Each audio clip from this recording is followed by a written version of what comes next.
invitation, and to you too, Roger. I'm going to read chapter 5 today of Civilization and Its Discontents. And I think it's a very important chapter that speaks not only to our time that we live in, but also this time that we currently find ourselves in. So I begin. Psychoanalytic work has shown us that it is precisely these frustrations of sexual life which people known as neurotics cannot tolerate. The neurotic creates substitutive satisfactions for himself in his symptoms, and these either cause him suffering in themselves or become sources of suffering for him by raising difficulties in his relations with his environment and the society he belongs to. The latter fact is easy to understand. The former presents us with a problem, but civilization demands other sacrifices besides that of sexual satisfaction. We have treated the difficulty of cultural development as a general difficulty of development by tracing it to the inertia of the libido, to its disinclination to give up an old position for a new one. We are saying much the same thing when we derive the emphasis between civilization and sexuality from the circumstance that sexual love is a relationship between two individuals in which a third can only be superfluous or disturbing.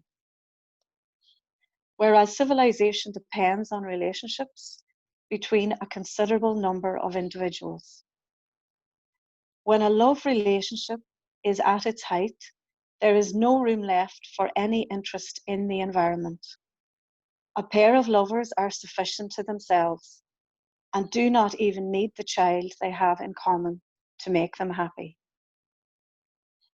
In no other case does Eros so clearly betray the core of his being, his purpose of making one out of more than one. But when he has achieved this in the proverbial way through the love of two human beings, he refuses to go further. So far, we can quite well imagine a cultural community consisting of double individuals like this, who, libidinally satisfied in themselves, are connected with one another through the bonds of common work and common interests. If this were so, civilization would not have to withdraw any energy from sexuality. But this desirable state of things does not, and never did, exist.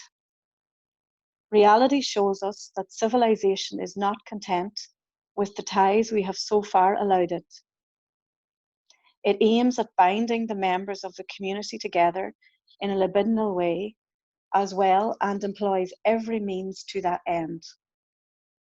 It favours every path by which strong identifications can be established between the members of the community, and it summons up aim-inhibited libido on the largest scale so as to threaten the communal bond by relations of friendship. In order for these aims to be fulfilled, a restriction upon sexual life is unavoidable. But we are unable to understand what the necessity is which forces civilization along this path, and which causes its antagonism to sexuality. There must be some disturbing factor which we have not yet discovered. The clue may be supplied by one of the ideal demands, as we have called them, of civilized society. It runs, "Thou shalt love thy neighbour as thyself." It is known throughout the world and is undoubtedly older than Christianity, which put it forward as its proudest claim. Yet, it is certainly not very old. Even in historical times, it was still strange to mankind. Let us adopt a naive attitude towards it, as though we are hearing it for the first time. We shall be unable then to suppress a feeling of surprise and bewilderment. Why should we do it? What good will it do us? But above all, how shall we achieve it? How can it be possible? My love is something valuable to me, which I ought not to throw away without reflection. It imposes duties on me for whose fulfillment I must be ready to make sacrifices. If I love someone, he must deserve it in some way. I leave out of account the use he may be to me, and also his possible significance for me as a sexual object, for neither of these two kinds of relationship comes into question where the precept to love my neighbour is concerned. He deserves it if he's so like me in important ways that I can love myself in him. And he deserves it if he is so much more perfect than myself that I can love my ideal of my own self in him.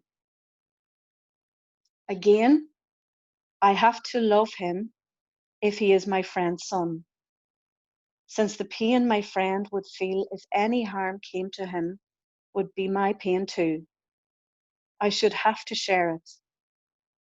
But if he is a stranger to me, and if he cannot attract me by any worth of his own, or any significance that he may already have acquired for my emotional life, it will be hard for me to love him.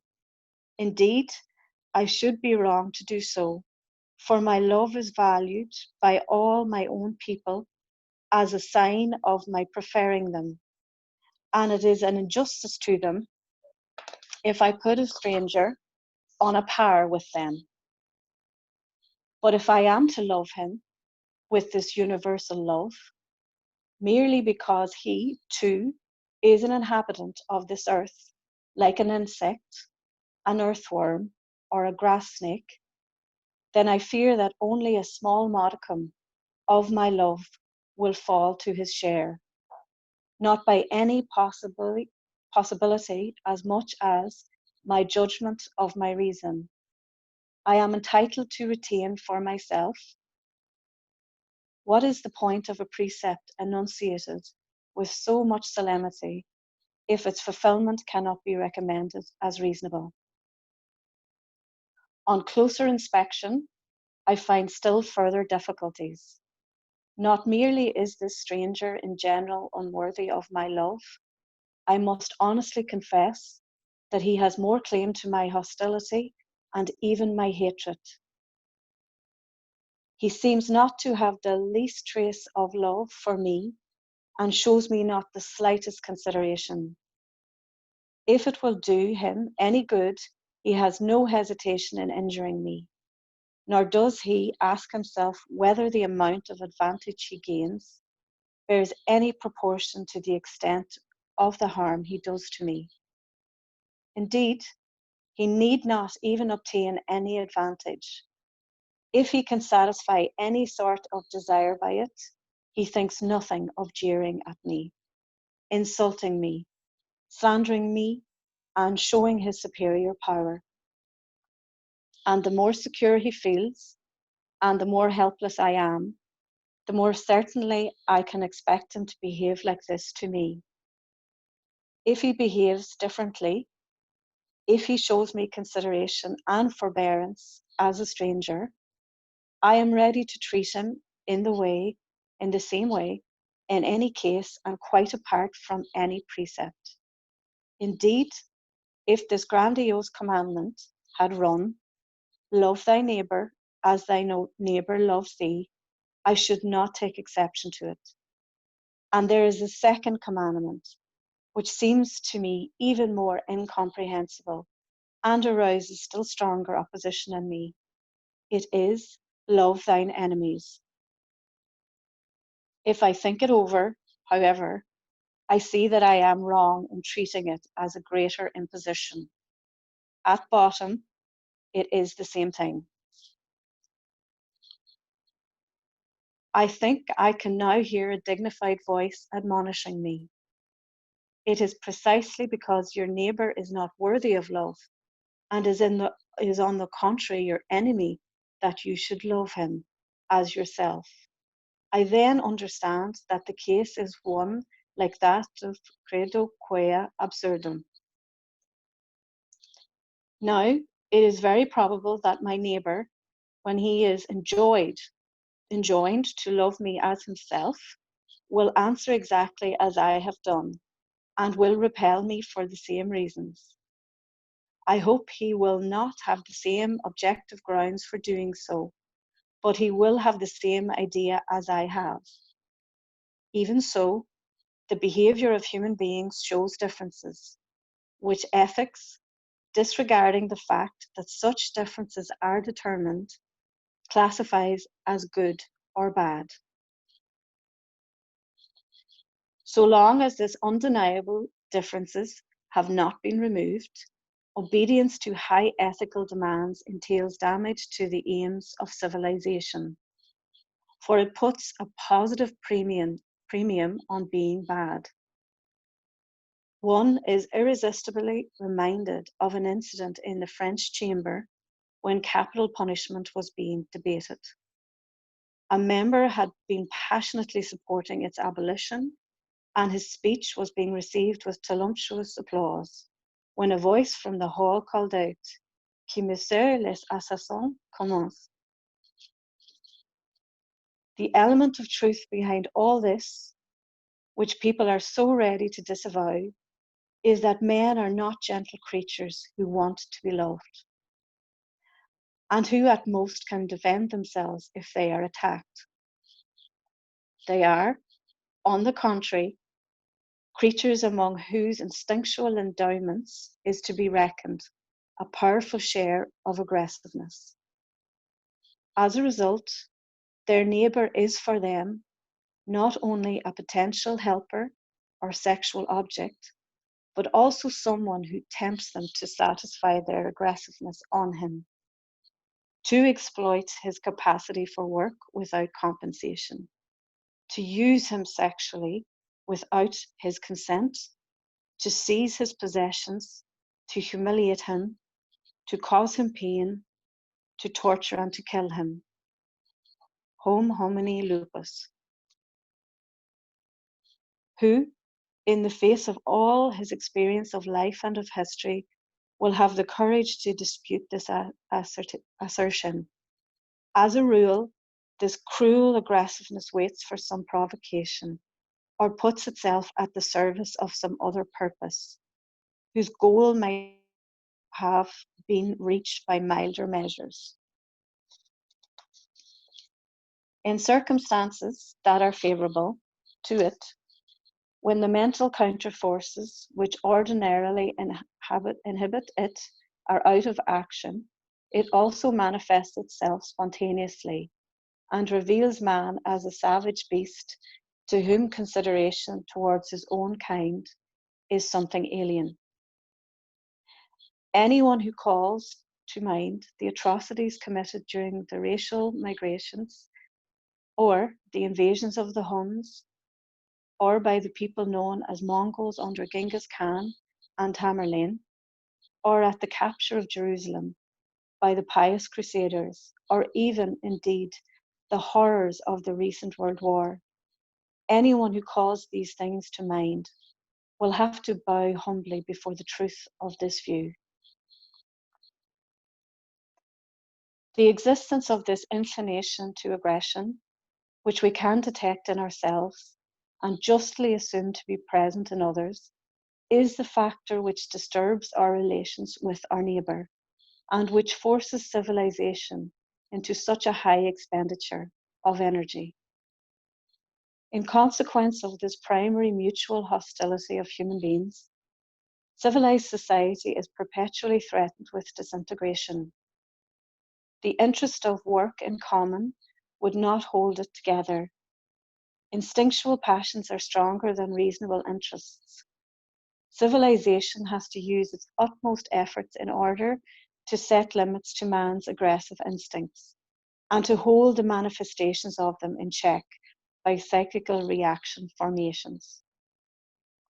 Hence, therefore, the use of methods intended to incite people into identifications and aim-inhibited relationships of love, hence the restriction upon sexual life, and hence to the ideal's commandment to love one's neighbour as oneself, a commandment which is really justified by the fact that nothing else runs so strongly counter to the original nature of man. In spite of every effort, these endeavours of civilization have not so far achieved very much. It hopes to prevent the crudest excesses of brutal violence by itself, assuming the right to use violence against criminals. But the law is not able to lay hold of the more cautious and refined manifestations of human aggressiveness. The time comes when each one of us has to give up as illusions the expectations which, in his youth, he pinned upon his fellow men. And when he may learn how much difficulty and pain has been added to his life by their ill will. At the same time, it would be unfair to reproach civilization with trying to eliminate strife and competition from human activity. These things are undoubtedly indispensable, but opposition is not necessarily enmity. It is merely misused and made an occasion for enmity. The communists believe that they have found the path to deliverance from our evils. According to them, man is wholly good and is well disposed to his neighbour. But the institution of private property has corrupted his nature. The ownership of private wealth gives the individual power, and with it the temptation to ill-treat his neighbour, while the man who is excluded from possession is bound to rebel in hostility against his oppressor. If private property were abolished, all wealth held in common, and everyone allowed to share in the enjoyment of it, ill will and hostility would disappear among men. Since everyone's needs would be satisfied, no one would have any reason to regard another as his enemy. All would willingly undertake the work that was necessary. I have no concern with any economic criticisms of the communist system. I cannot inquire into whether the abolition of private property is expedient or advantageous, but I am able to recognize that the psychological premises on which the system is based are an untenable illusion. In abolishing private property, we deprive the human love of aggression of one of its instruments, certainly a strong one, though certainly not the strongest. But we have in no way altered the differences in power and influence which are misused by aggressiveness, nor have we altered anything in its nature. Aggressiveness was not created by property. It reigned almost without limit in primitive times, when property was still very scanty, and it already shows itself in the nursery almost before property has given up its primal anal form. It forms the basis of every relation of affection and love among people, with the single exception, perhaps, of the mother's relation to her male child. If we do away with personal rights over material wealth, there still remains prerogative in the field of sexual relationships, which is bound to become the source of the strongest dislike and the most violent hostility among men, who in other respects are on equal footing. If we were to remove this factor too, by allowing complete freedom of sexual life and thus abolishing the family, the germ cell of civilization, we cannot, it is true, easily foresee what new paths the development of civilization could take. But one thing we can expect, and that is that this indestructible feature of human nature will follow it there. It is clearly not easy for men to give up the satisfaction of this inclination to aggression. They do not feel comfortable without it. The advantage which a comparatively small cultural group offers of allowing this instinct an outlet in the form of hostility against intruders is not to be despised. It is always possible to bind together a considerable number of people in love, so long as there are other people left over to receive the manifestations of their aggressiveness.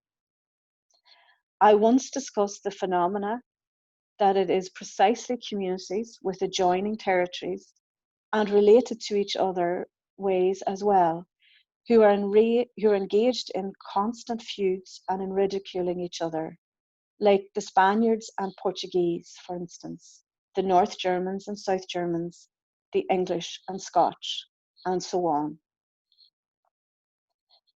I gave this phenomena the name of the narcissism of minor differences, a name which does not do much to explain it. We can now see that it is a convenient and relatively harmless satisfaction of the inclination to aggression, by means of which cohesion between the members of the community is made easier. In this respect, the Jewish people, scattered everywhere, have rendered most useful services to the civilizations of the countries that have been their hosts. But unfortunately, all the massacres of the Jews in the Middle Ages did not suffice to make that period more peaceful and secure for their Christian fellows.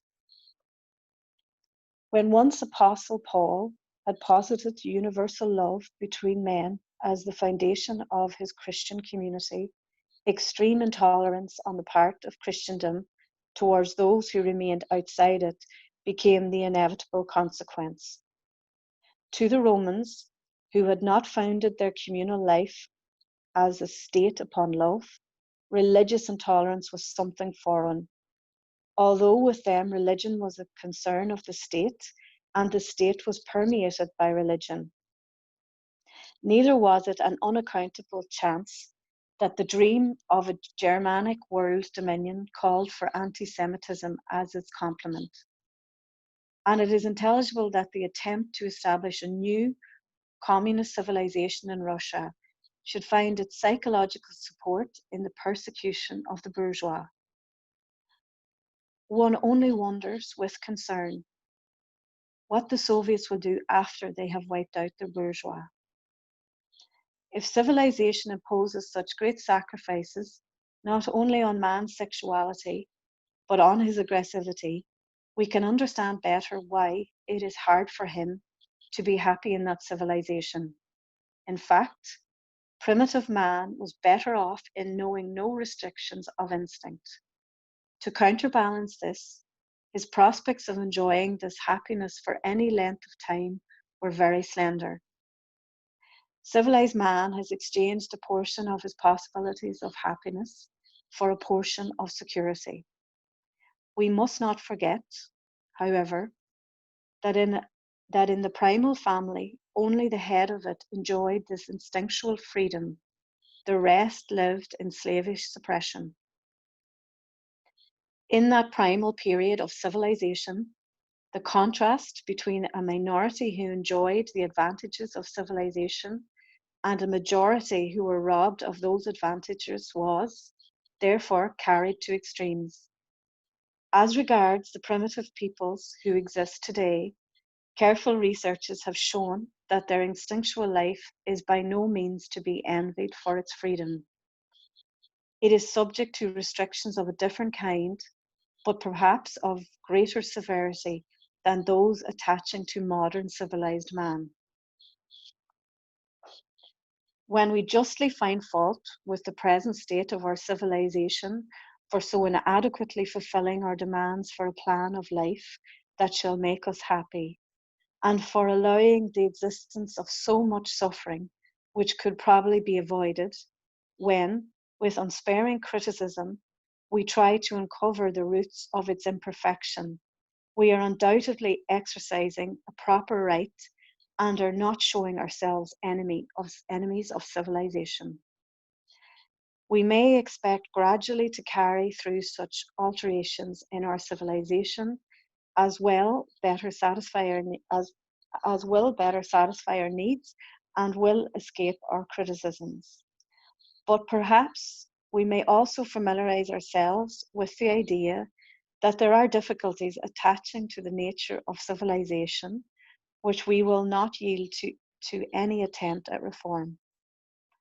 Over and above the tasks of restricting the instincts, which we are prepared for, there forces itself on our notice the danger of a state of things which might be termed the psychological poverty of groups.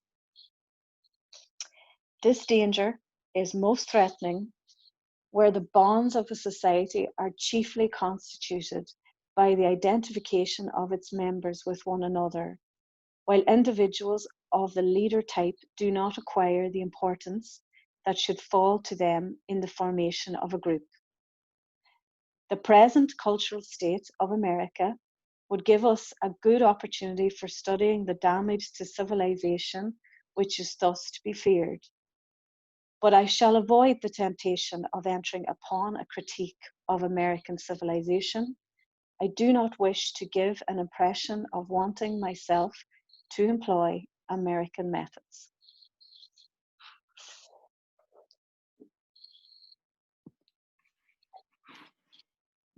Okay, thank you very much, Susan, for that wonderful reading.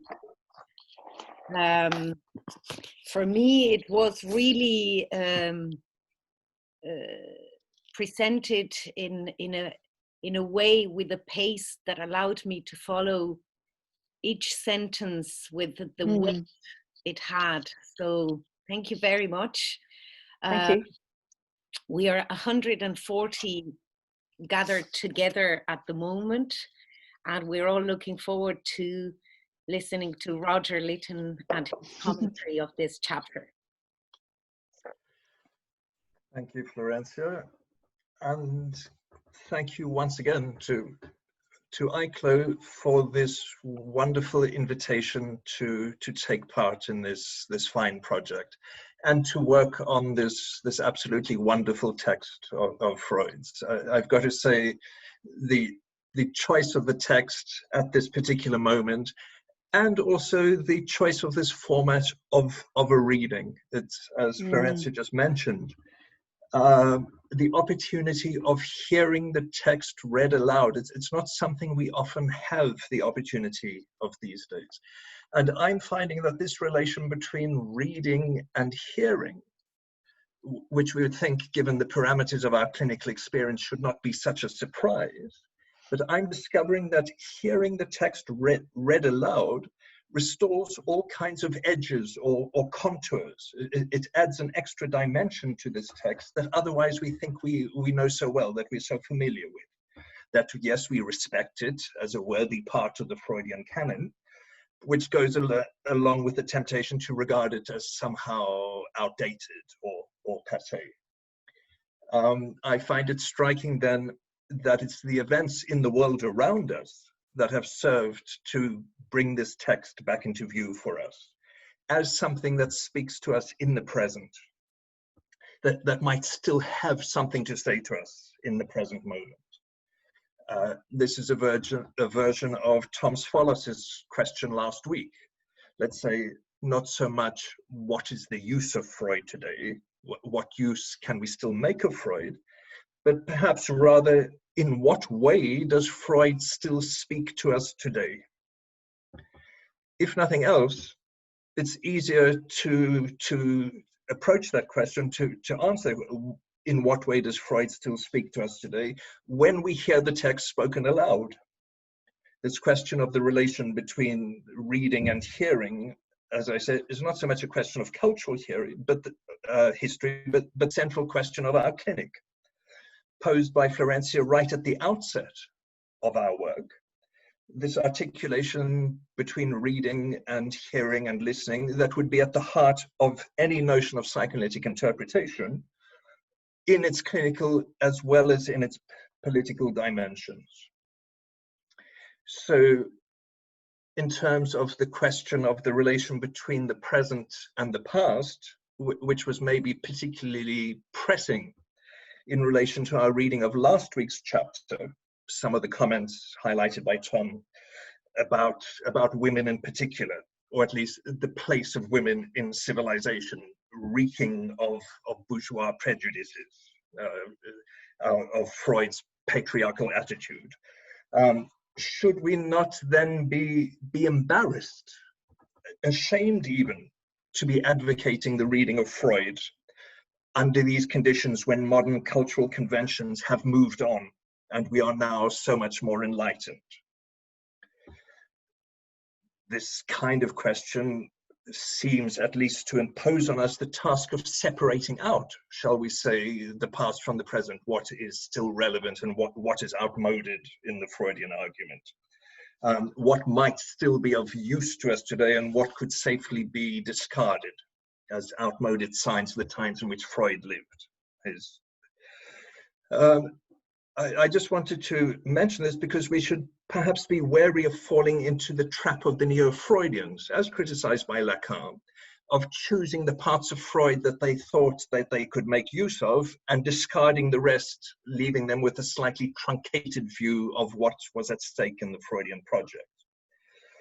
We could contrast this maybe with Lacan's approach precisely under the banner of the return to Freud, reading Freud to the letter, with everything that this entails, and not, shall we say, any notion of blind adherence or acceptance, but rather a particularly rigorous form of critical questioning, which in Lacan's case gives rise to a profound and productive critical reading of what might be at stake in the Freudian discovery.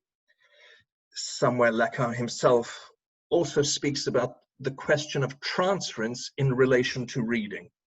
What kind of transference is at stake in our relation to the text, both positive and negative? And I think it's in Seminar 20 somewhere where Lacan poses the notion that negative transference, even hate, the far more lucid passion, is a better basis for the reading of the text. The desupposition of knowledge is a better basis for the reading of the text than any supposition of knowledge or love. Wherever he says, I've never been so well read in relation to some scandalous reading of his work.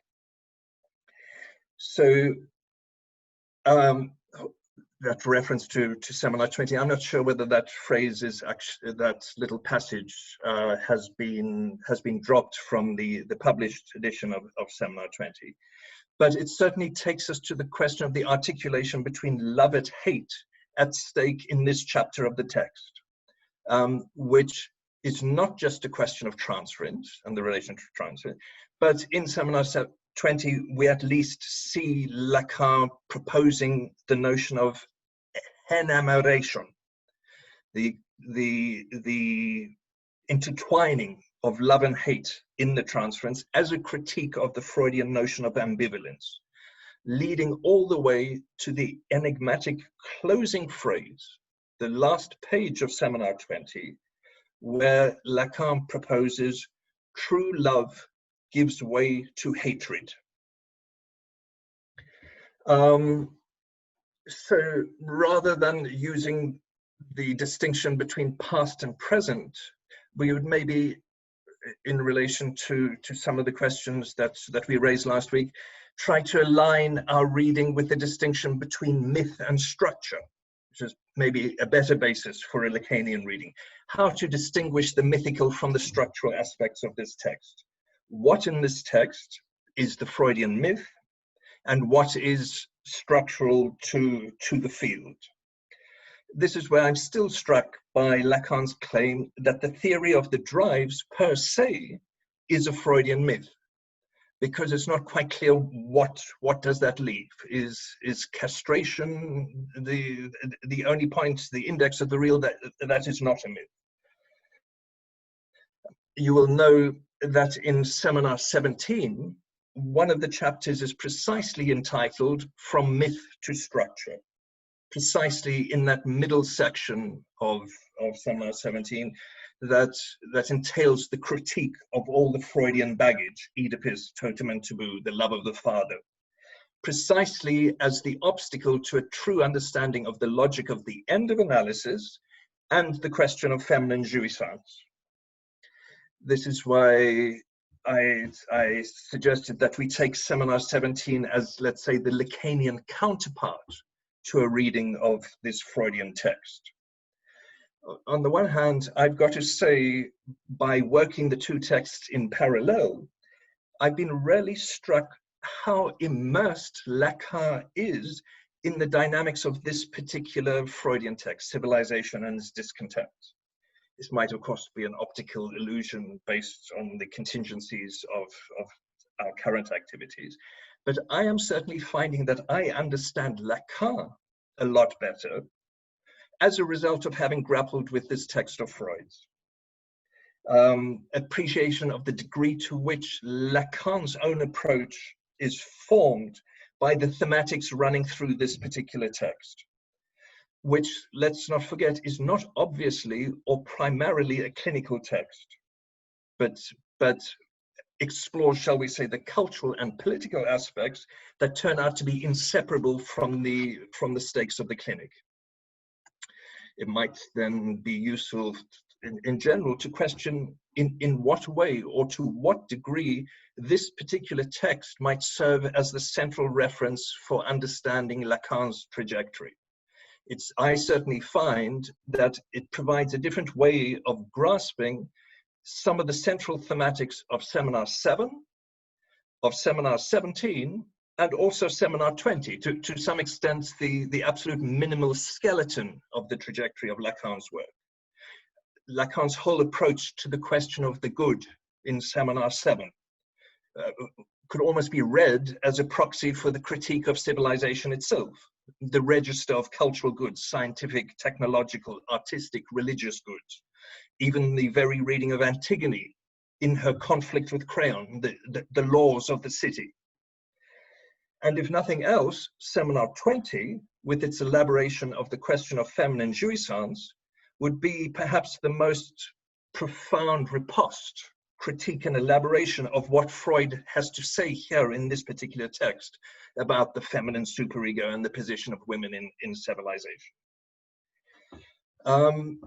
Taking Seminar 17 as a counterpart for our reading of this text, even in just, shall we say, the minimal form of helping us to pose this question of the distinction between myth and structure in Freud, helps to bring into focus, shall we say, the question of the real at stake in the argument. Because to some extent, both myth and structure are indexed on the real, each in their own way. If we say perhaps that the trajectory of the earlier Lacan goes from myth to structure, imaginary to symbolic, we could then perhaps say that the later Lacan goes from structure to the real, which in itself helps to bring to grasp what might be at stake in the relation between myth and structure as two different modalities of relation to the real. And then once we have those three terms, myth, structure, and real in play, then there are all kinds of Borromean permutations that we can explore even in our reading of the text itself. That's my broad introduction to this particular chapter. Chapter 5.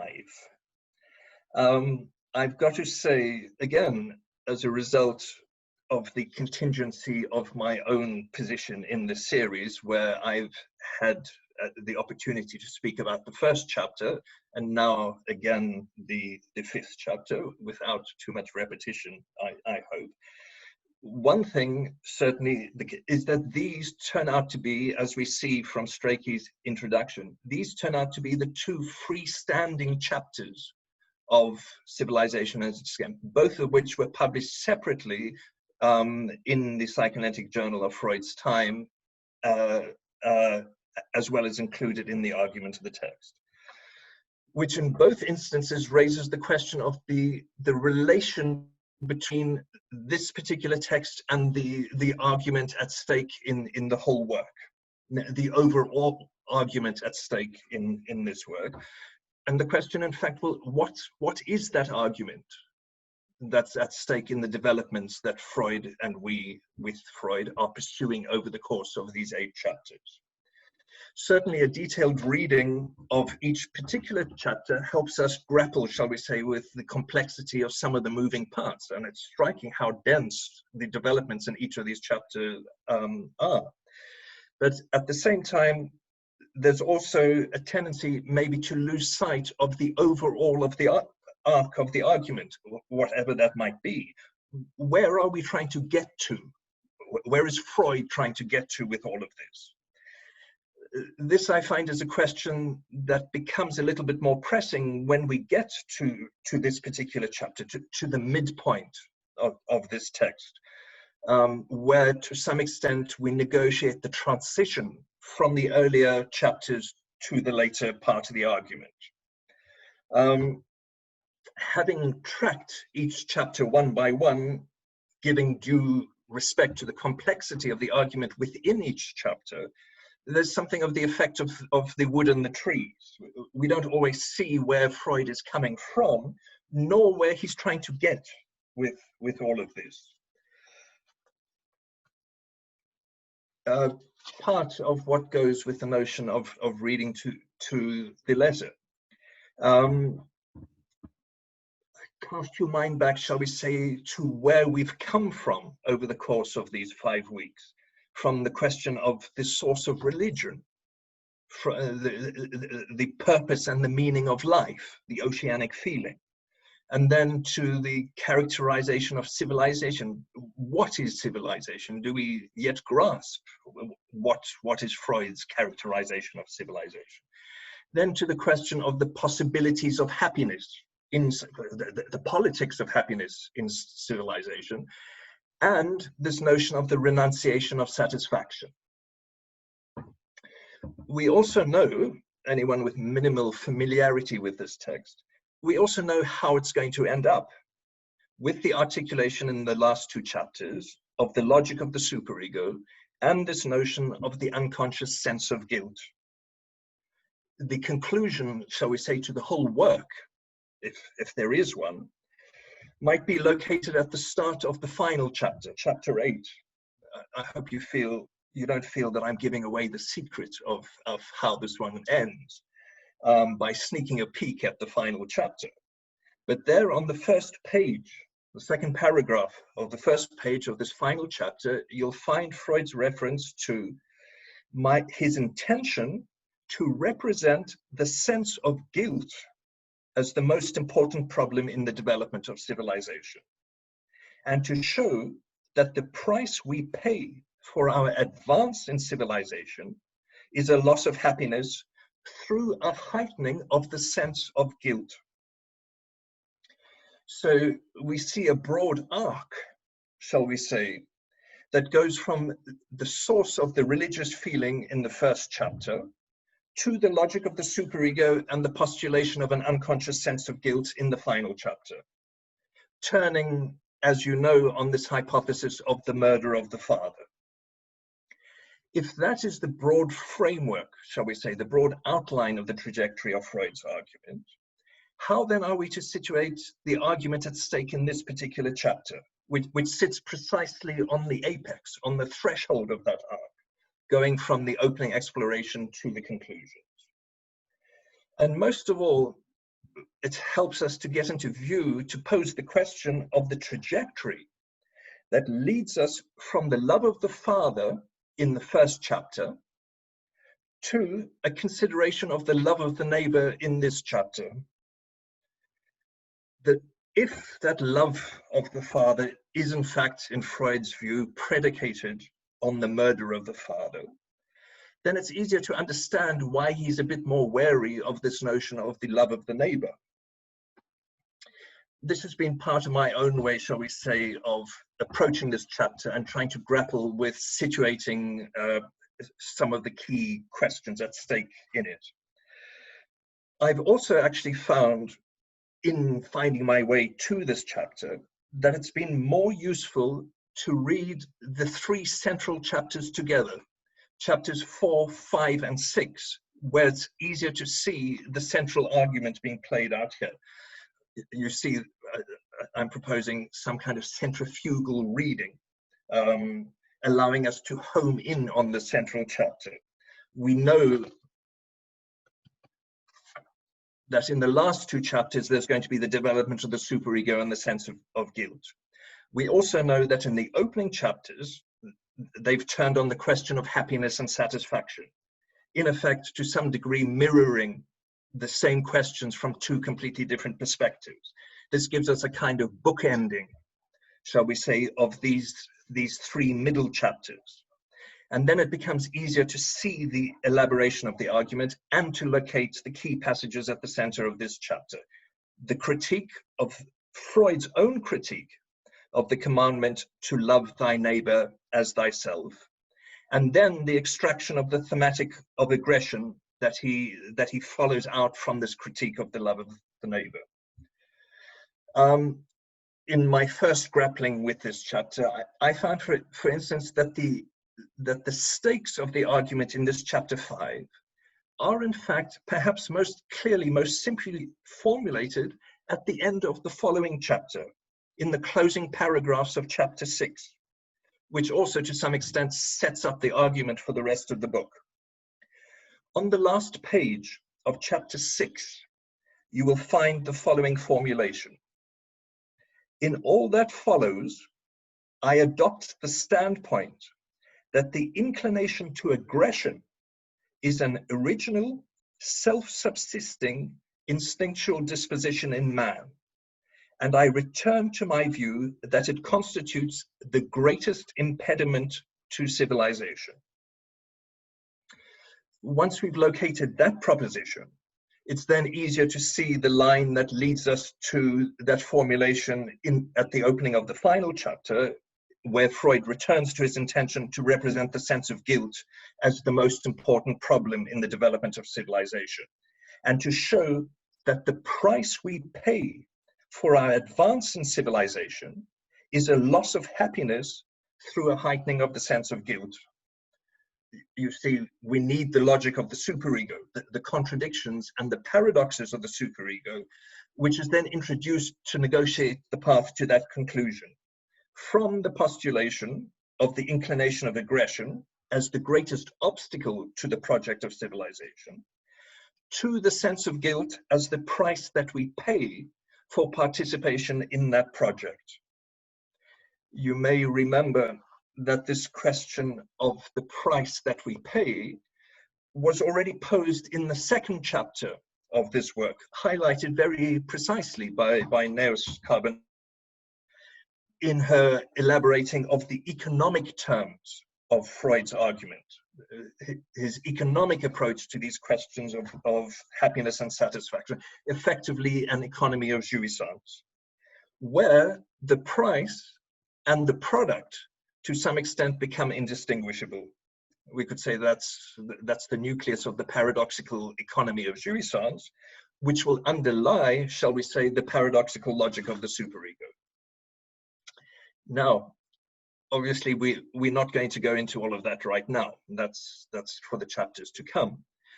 I'm only sketching that insofar as I think those themes help us to situate what's important about this particular central chapter as the pivot of Freud's argument, to some extent the bridge, the turntable that will lead us from the questions of the opening chapters to these formulations that we'll find in the later chapters.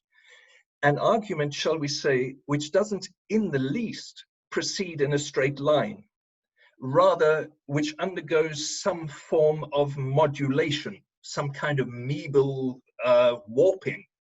I'm not talking about the amoeba, I'm talking about the warping of the amoeba strip, where the argument passes through some kind of prism that we could locate in this chapter, in the form of the relation between the themes of love and the theme of aggression, as worked out around this critique of the notion of the love of the neighbor.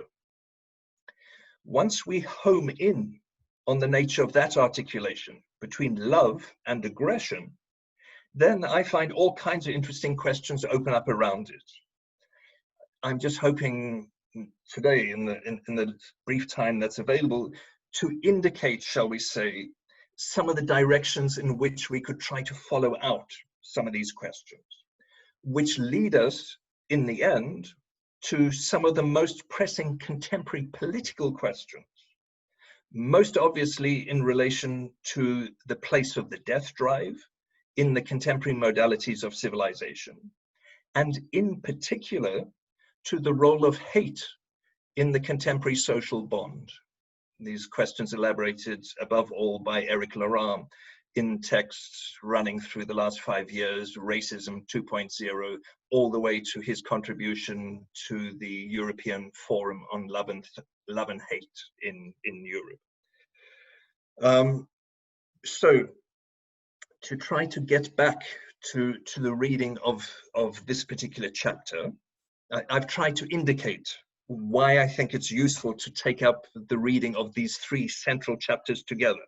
The reading of chapters 4, 5, and 6 together, as making it easier to locate what's going on, shall we say, with the central maneuver of this argument.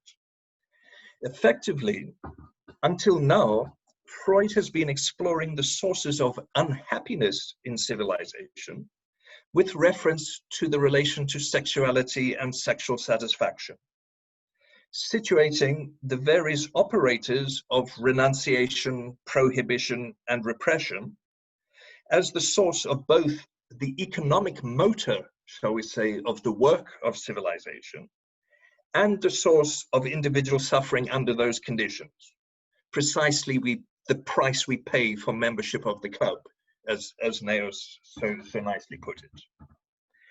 As the previous chapter 4 indicates, and actually as the opening lines of the next chapter 6 will reaffirm, there is nothing new in this argument. Essentially, shall we say, a recapitulation of the repressive hypothesis, which to some extent has been Freud's argument from the start of his work, some 30 years before this. Most obviously, shall we say, as elaborated as the central thesis of his 1908 paper on civilized sexual morality and modern nervous illness. Most of that previous chapter 4 could in fact be read as a simple recapitulation of the argument of that earlier paper from 1908. In fact, it would be interesting to read the themes of that chapter against the earlier text, simply to bring into focus the question of the change of emphasis entailed by situating the 2 texts, shall we say, either side of the threshold of beyond the pleasure principle, the introduction of the notion of the death drive and the foregrounding of the question of castration.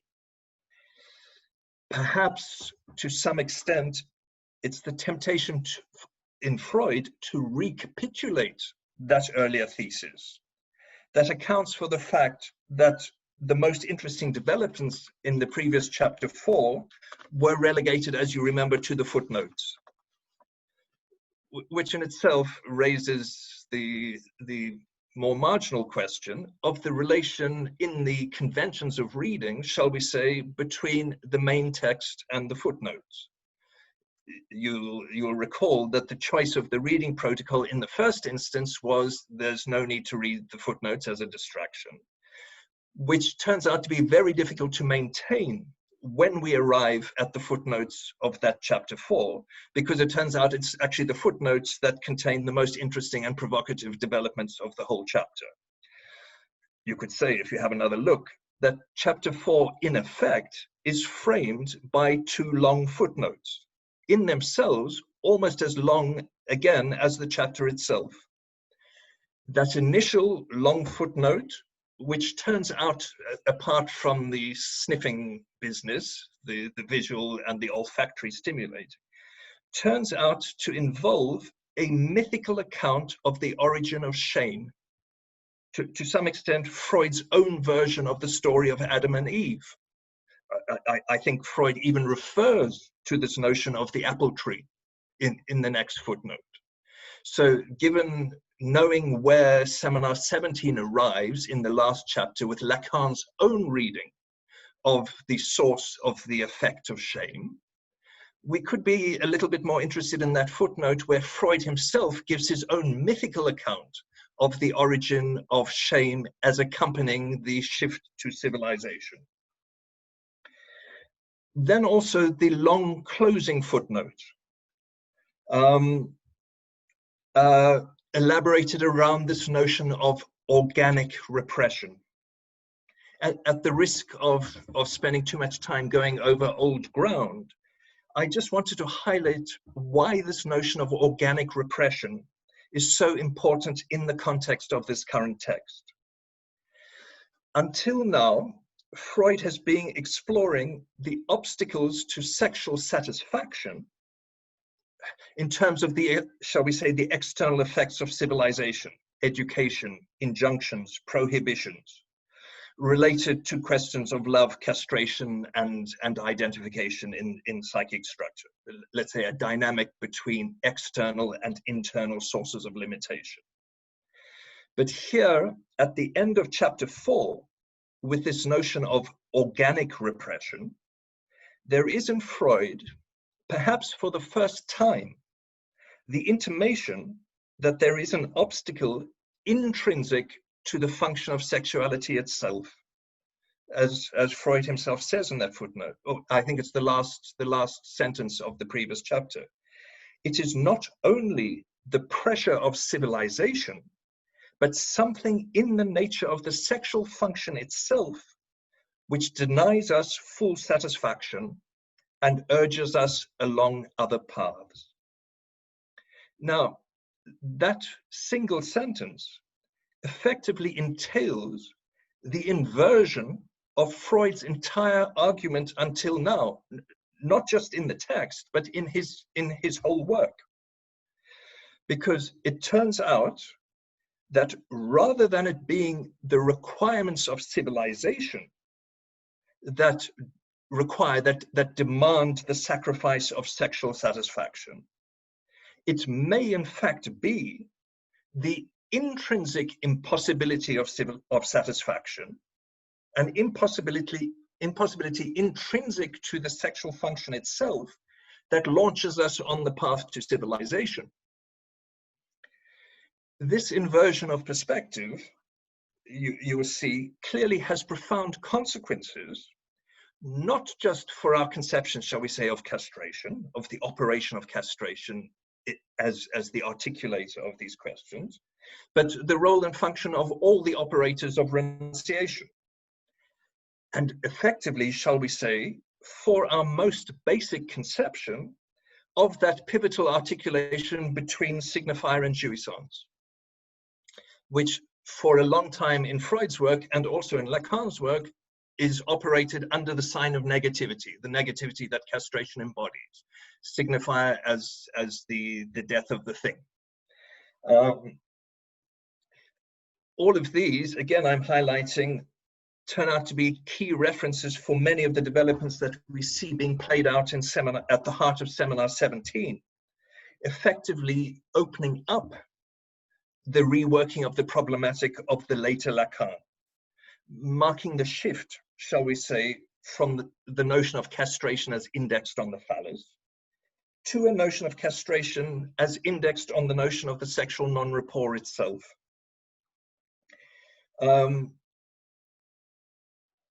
Let's put it this way, if nothing else, that then marks the decisive shift away from the central thesis of Freud's 1908 text, which is predicated on the assumption of some kind of primary satisfying sexual relationship. And in fact, if you look at I think it's the second paragraph, which I didn't really register until I heard Susan reading it in such dulcet tones, giving the weight, shall we say, where we see Freud proposing in that second paragraph that we derive the antithesis between civilization and sexuality from the circumstance that sexual love is a relationship between two individuals in which a third can only be superfluous or disturbing. There at the start of chapter 5, we have Freud again posing the primacy of the sexual relation and deriving the antithesis between civilization and sexuality from the sexual relation. We derive the antithesis between civilization and sexuality from the circumstance that sexual love is a relationship between two individuals. how then would we read the non-rapport into the argument of Freud's text? Most obviously coming out of the argument in the previous chapter. I'm not going to, you will be happy to hear, I'm not going to go much further with this. I just want to try to just index that approach to the questions at stake in this chapter, and then with any luck we can go on to a discussion of your questions about this chapter. Why I've to some extent skirted around this chapter without really taking on the reading of the chapter itself, and spent maybe a bit more time than necessary on the reference to the footnotes at the end of chapter 4, is because let's not overlook the passing reference in that same final footnote at the end of chapter 4, because as far as I can tell, that marks the first introduction of the question of aggression in this text. You'll see in that footnote, not in the text, that Freud says another difficulty for civilization, arises from the circumstance that there is so often associated with the erotic relationship, over and above its own sadistic components, a quota of plain inclination to aggression. Now, it's going to be this quota or inclination to aggression, which to some extent has been masked or obscured by the central focus on sexual satisfaction, that is now going to emerge from the footnotes and take central stage in the subsequent argument of this text. To the extent that we will find in the next chapter, chapter 6, the assertion where Freud says, I can no longer understand how we can have overlooked the ubiquity of non-erotic aggressivity and destructiveness, and can have failed to give its due place in our interpretation of life. There's Freud's own autocritique, shall we say. But what's striking is it's an autocritique that's taking place in the course of the writing of the text. From chapter to chapter, we see Freud, in a funny way, either reverting to the previous model or introducing consequences that to some extent contradict with his own assumptions, including as it's played out in the relation between text and footnotes.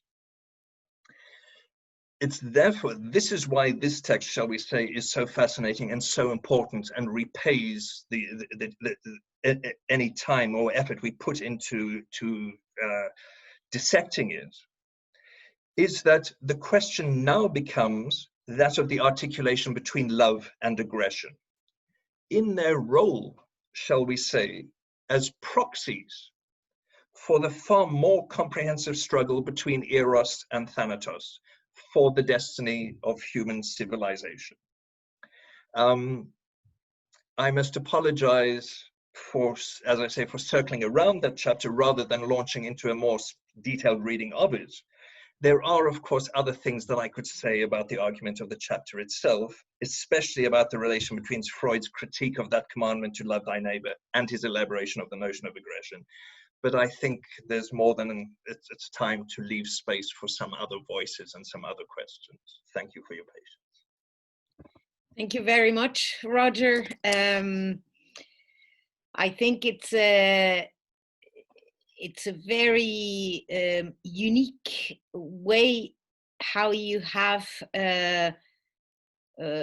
woven these ideas and concepts through the chapters, and you gave us a sort of journey within my own journey within the text itself.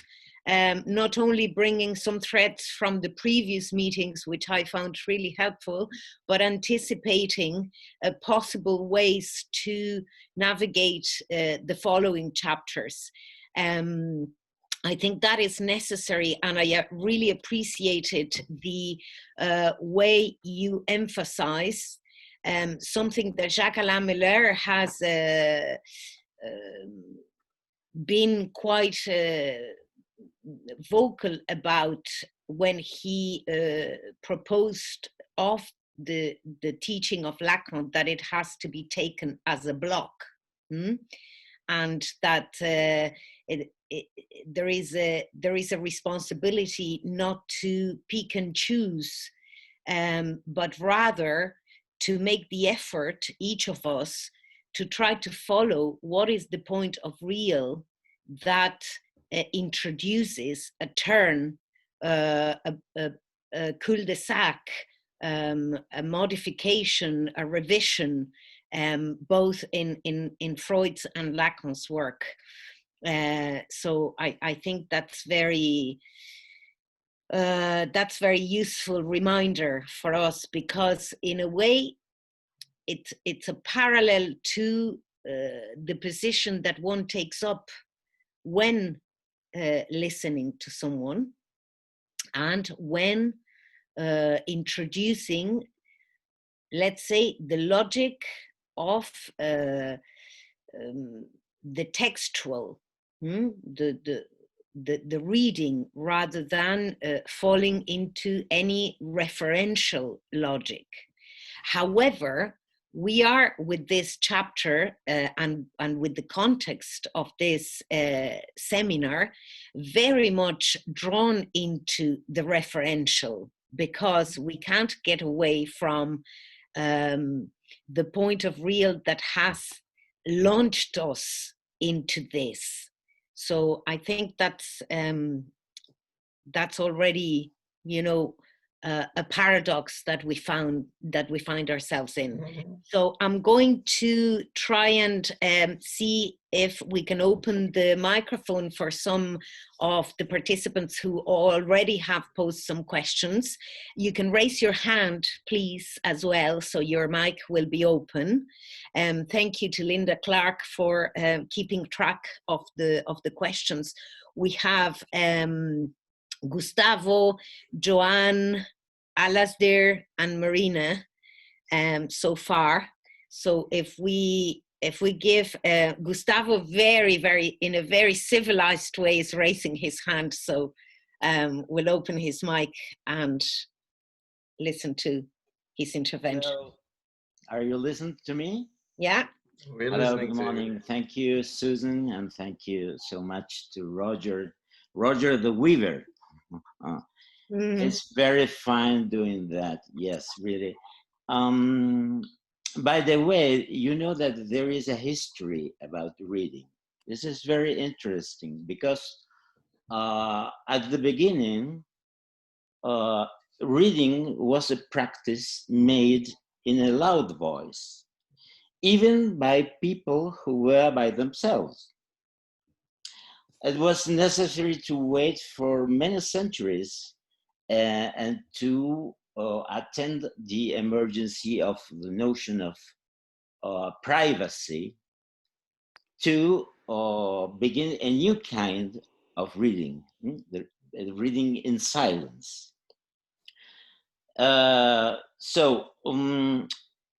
Going back to your question, Roger,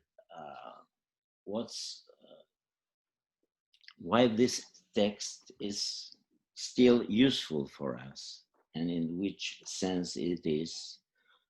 I would like to point out what I consider in this chapter the point of real, the expression, the inertia of libido. I think this is the point for me in my reading, the point of real. And it's very interesting to reread Freud, especially nowadays, because we always find wonderful things. In this chapter, there are some spicy brush strokes about, for example, anti-Semitism, communism, even capitalism, very ironical at the same time. And we could say, if we want to put the chapter into political terms, say that jouissance is rather conservative, whilst desire is more liberal. Because jouissance tends to loneliness, and we need desire to be with others. That's what Freud is trying to explain. And there's no desire to be with others if jouissance is not restricted in some way.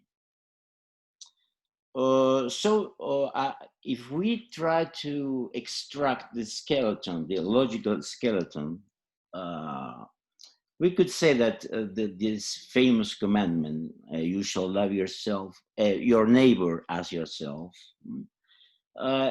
this commandment demands a sort of sacrifice.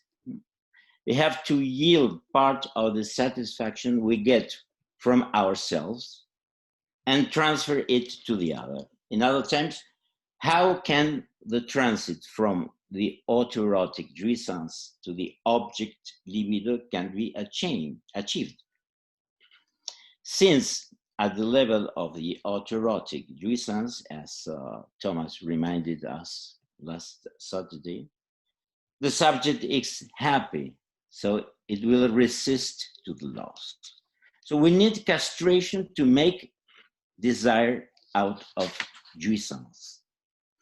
But there is another side of jouissance, the lethal factor, that works against life. The famous, the crucial choice, life or pouch. The lethal factor of jouissance prompts us to choose against life. And going to the present, the actual situation, we have now a very interesting proof of this in America, where people waving guns are demonstrating on the streets to demand the end of the lockdown. And they do that on behalf of freedom. That is to say, on behalf of a jouissance that wouldn't be castrated. Freedom or death, they say. Thank you. Thank you, Gustavo. We have no hands, but could I just say some quick things in terms of what just strikes me about what you said and Gustavo said. Your distinction about the relation between the textual and the referential, I think that's a lovely distinction. It's not quite clear how we would work it, but it's clear that yes, there is a central operator there between what's at stake in the text, between the textual and the referential. Lacan's actually worked this question. That might be brought in relation to what Gustavo said about the relation, shall we say, between the signifier and the voice. With this idea of reading the text aloud, it puts the voice back into play in our reading of the text. And clearly, this articulation between the signifier and the voice is a fairly central clinical question. It's not just a question of how we approach the legibility of the text, but it might be one of the central operators of the speaking cure. But it's also crucial in what you anticipated with regards to the superego. Yeah, the voice or the superego.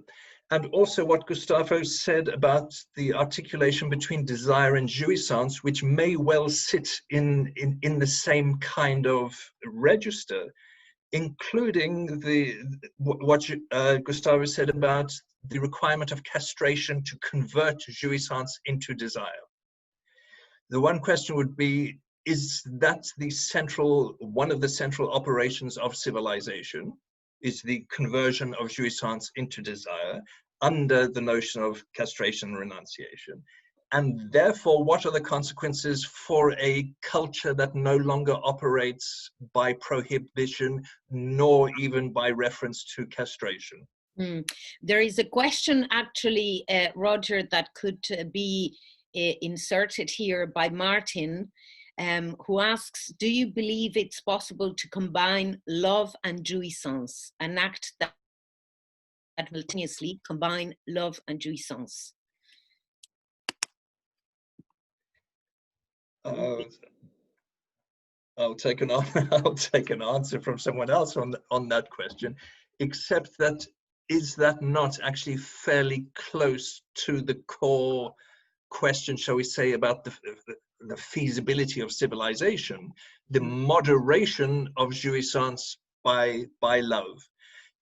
And to some extent, the various modalities of that question, once you formulate it in those terms, the various modalities of that question can be seen running right through Freud, including, shall we say, under the requirement for a binary operator of the clinic between. Yeah, also, you know, one should say perhaps that we enter into the need to make precisions and distinctions, because both love and jouissance are not univocal terms, neither in Freud's work nor in Lacan's work.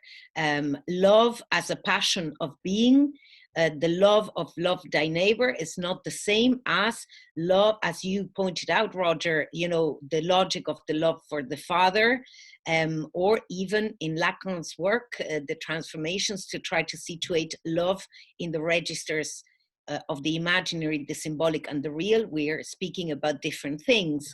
The same jouissance, sometimes we speak about jouissance as if it was one term, but we know that when Lacan tries to advance in what in his terms is the economy of jouissances, jouissance becomes plural. Mm-hmm. And yeah. Could I just elaborate in relation to that? Because even the central articulation in this chapter, shall we say, between love and aggression, we have, shall we say, on the side of love, the full declension, I won't say conjugation, the full declension of modalities of love. And we see that we're not talking one love, Bob Marley or not. Love, the love of the father, the love of the neighbor, the love of truth, the sexual love, eros, you can come up with narcissistic love, all those questions under the tree of love, let's say all the descendants of eros. And then on the side of aggression, we could try to list all of the descendants of thanatos, if you like, looking for the key articulator, where it's not even clear that aggression is necessarily equivalent to destructiveness, nor necessarily equivalent to the death drive, nor necessarily included. So we have almost a matrix of possible permutations between what plays out on the side of love and what plays out on the side of aggression and the jouissance of aggression, not forgetting the question of what would the jouissance of love be. Okay, any hands to be raised? Linda, let us know if there's been any questions that we left there.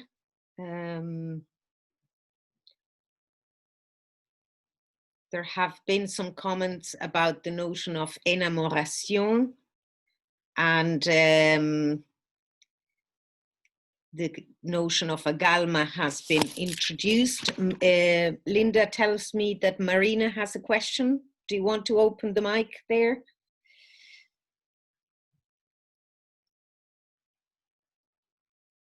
Yes. Can you hear me? Yes. Hello to all. I would like to ask about a comment. The comment in chapter 5. Freud says that nature, by endowing, can you see it, Roger? By endowing individuals with extremely unequal physical attributes and mental capacities, has introduced injustices against which there is no remedy. Nowadays, don't we see this real of the nature we face and the real of the nature and what we face and the discourse of the science?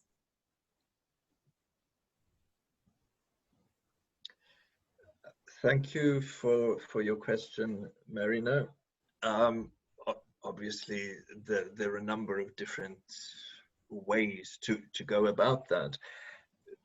The one of the things that have struck me, maybe in relation to some of the earlier chapters, is most obviously, I think, the second chapter that Neus commented on, is Freud's, let's say, economic critique of justice. Freud, in terms of, shall we say, of posing the political economy of jouissance. So if we just separate out the signifier and jouissance, let's say the law of the signifier as the notion of distributed justice under the signifier, and then the singularity of jouissance. One thing that I've seen running like a thread through Freud's argument from that first chapter is Freud's critique of the universal. And let's not forget, on the side of the list of love, we've also got to include universal love. And whatever Freud's prejudices about the love of the father and the patriarchy, at the same time, we see Freud won't have anything of the universal. It's a little bit of a core paradox in terms of how. But it's somehow it's how it begins with this sort of perplexity about the oceanic feeling. Yes. No. Yes. Thank you, Roger. We have Maria. But I'll just say one thing there, because I was trying to find is the articulation between the logic of the all and the not all. We see it obviously on the basis of Lacan, but if there's one way to grapple with that first chapter, the distinction between the love of the father and the oceanic feeling, it's precisely in terms of the logic of the all versus the logic of the not all. And then that's, even though maybe Freud doesn't believe in it, he finds himself entangled in the logic of it takes Lacan to extract the logic of the not all.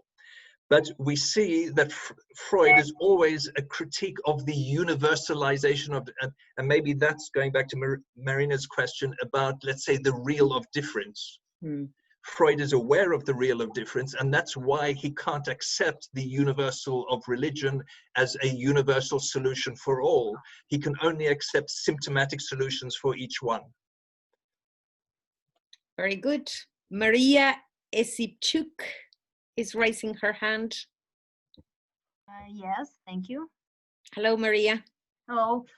I've got two questions. And first, I will start with this mark that Roger have done about critique to the universal of Freud. And there's the joke in this text about French chamber and capital punishment. Yeah. And actually, I didn't understand it. Sorry. Maybe you can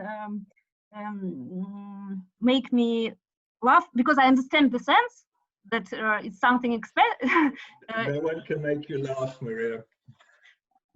Okay, maybe cry, but anyway. And another question, it's about the word you use, and in the text, the Freud's Trieb is translated as instinct. And I was surprised, because in Russian, we have the same problem. There were texts with this translation of Trieb as instinct in Russian. It's the same word as in English. But it was the mistake, and it was so it was changed in time, and now we translate it with another word. It's rather, yes, jouissance, влечение in Russian. And how do you manage with this translation? Because in fact, it's sounds rather incorrect. Do you, as being Lacanians, do you, I don't know, make some comments for this point? Thank you. Thank you for that question and that precision, Maria, because yes, I think Lacan himself, right from the start of his teaching and regularly, criticized all the misunderstandings that are at stake in translating the notion of trieb as instinct at various levels, including, shall we say, because it's in the part of Seminar 17 that I'm working on the notion of the knowledge written into the instinct, an instinct as a form of animal knowledge that would achieve its purpose without interruption, where Lacan effectively says there could be nothing more inappropriate to the experience of human sexuality than the notion of an instinct that would achieve its goal. It goes absolutely against the whole logic of the basic Freudian experience, let alone what Lacan is trying to elaborate. And he suggests that maybe a better translation for trieb, yes, would have been impulse, which gives us a better, shall we say, verbal modulation of what is at stake at the drive, is on the line of the impulsive rather than the instinctive.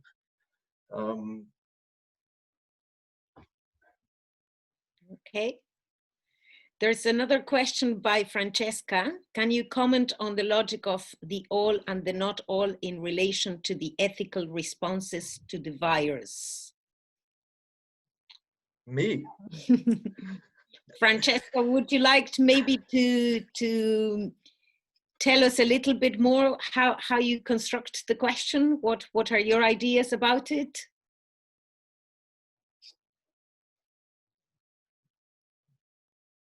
Can you hear me? Yes. Yes. Hi, Roger. Hi. I was just looking earlier at something you had written about bodies, borders, and networks, which I'm eagerly awaiting you to develop. And I just wondered if, in relation to those parameters, you can make a comment on just the obviously, this we're all in it together. Yes. And we're not. Okay, I mean, just as a bit of an aside, but in terms of the contemporary moment, there is a way of articulating this question about the virus, because let's put it this way, the virus is for all. It's not clear what the exceptions would be to our vulnerability to the virus, and certainly it's not a question of geographical location, nationality, or wealth, although, as everyone has pointed out, wealth can certainly buy you some kind of artificial protection, but at the same time you then have more to lose. One thing is clear, as the President of the United States has clearly demonstrated, it's very difficult to close the border against this virus. So we have this strange contrasting logics played out between the growing push towards segregative logics of nationalism and closed border, and this universal problem that each society and each country is having to deal with in its own way. That's enough around that question for the moment. Obviously, there's a whole problematic that we could be exploring in that direction. We still have no response to the joke, and Maria is asking, did anyone understand it? So any volunteers to say something about the capital punishment joke? Well, the only thing that occurs to me to say is that capital punishment is no joke at all.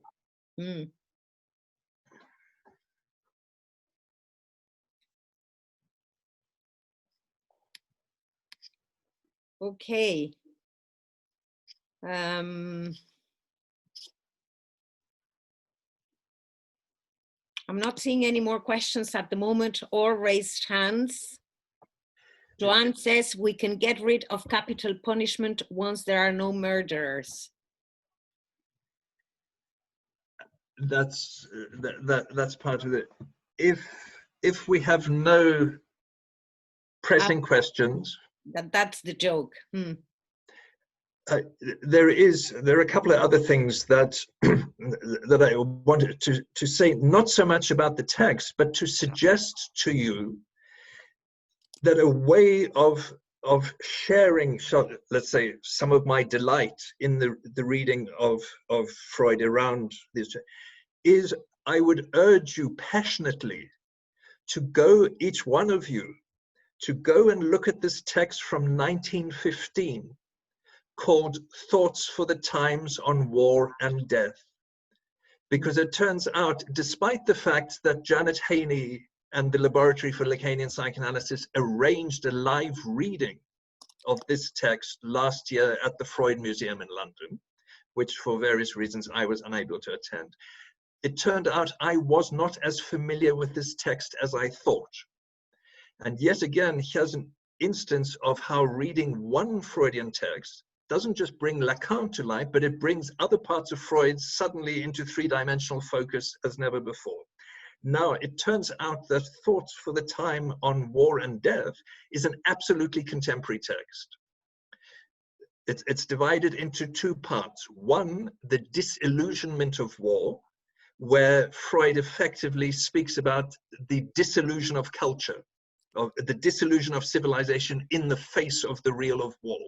And he speaks about, shall we say, the effects of paralysis and bewilderment of the non-combatants when the discourses of civilization are put into suspense by the outbreak of war. There, I find, is a very detailed preliminary argument of a lot of the arguments of civilization and discontents in the chapter on the disillusionment of the war.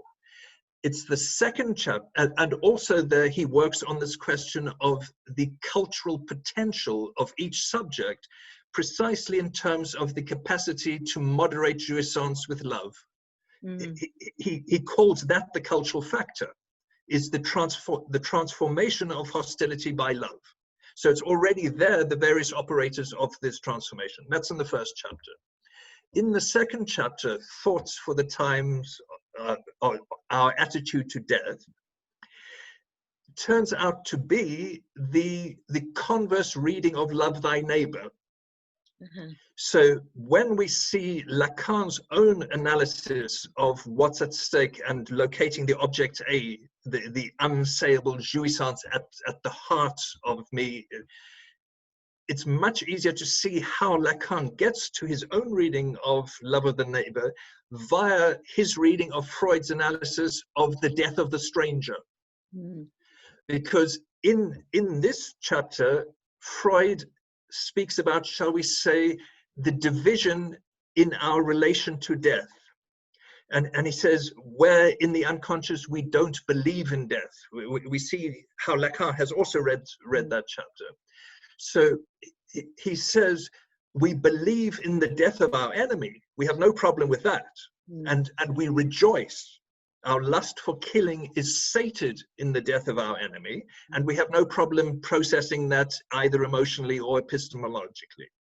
But the question, Freud says, comes about when we suffer the death of a loved one. Because the death of the enemy and the death of a loved one don't affect us in the same way.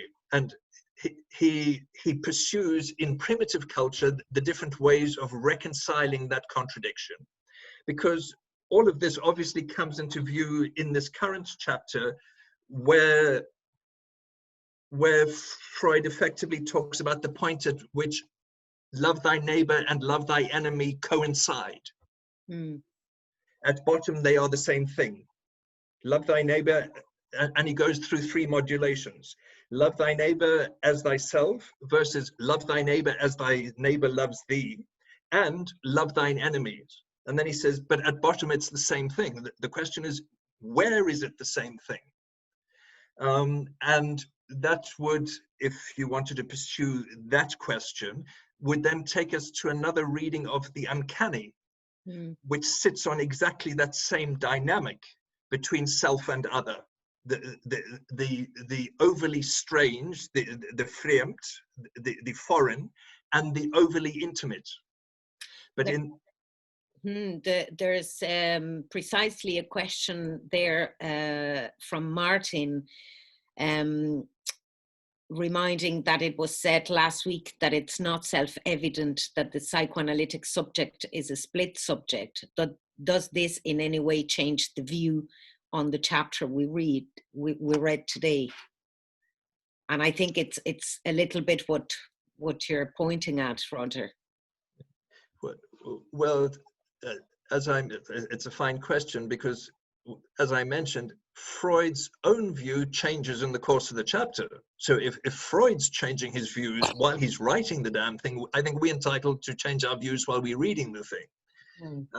But the one question would be, how does Freud's changing view about the articulation, the strife between eros and thanatos, shape our conception of what's at stake in the division of the subject? Is it a different division? That question of the fusion and diffusion of instincts, of drives? And how is that articulated, shall we say, with the division of the subject in relation to the signifier? Division of the subject in relation to the signifier is not necessarily the same subject in relation to jouissance. Okay, there's one more comment here from Hara, from footnote 1. And if God wants to make my happiness complete, he will grant me the joy of seeing some 6 or 7 of my enemies hanging from those trees. Before their death, I shall, moved in my heart, forgive them all the wrong they did me in their lifetime. One must, it is true, forgive one's enemies, but not before they have been hanged. Yeah. And in a sense, it's interesting, because what came to me as you were speaking, Roger, was to invite people to revisit Lacan's The Triumph of Religion and Discourse to Catholics, because it's a very condensed version of this trajectory that you have laid out for us today.